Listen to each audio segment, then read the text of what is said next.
પાલજ ગામે ગ્રામ પંચાયતની ચૂંટણી યોજાઈ રહી છે। મતદારો મતદાન કરવા પહોંચ્યા છે। પાલજ ગામમાં 8 વોર્ડ માટે મતદાન ચાલી રહ્યું છે। મતદાન માટે વહેલી સવારથી જ લાંબી કતારો લાગી છે। મતદારોમાં મતદાન માટે ભારે ઉત્સાહ પણ છે।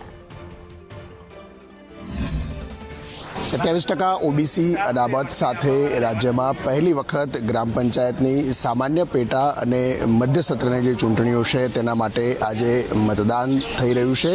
રાજ્યમાં ઓવરઓલ જોઈએ તો લગભગ 4000 જેટલી ગ્રામ પંચાયતો માટેની સરપંચ અને વોર્ડની જે ચૂંટણીઓ છે એના માટે મતદાન થઈ રહ્યું છે। પાટનગર ગાંધીનગરના પાલજ ગામમાં પણ સામાન્ય ચૂંટણી છે એના માટેની મતદાનની પ્રક્રિયા વહેલી સવારથી શરૂ થઈ છે।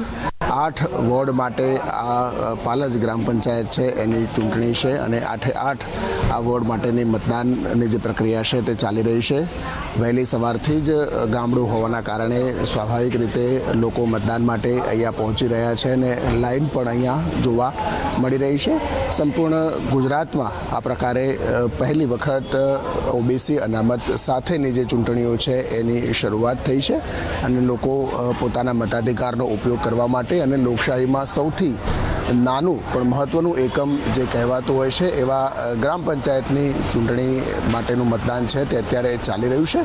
25 તારીખે આ તમામ ગ્રામ પંચાયતોની ચૂંટણીનું પરિણામ છે તે જાહેર થશે। કેમેરામેન જયવીરસિંહ સાથે હિરેન રાવલ, સંદેશ ન્યૂઝ, ગાંધીનગર।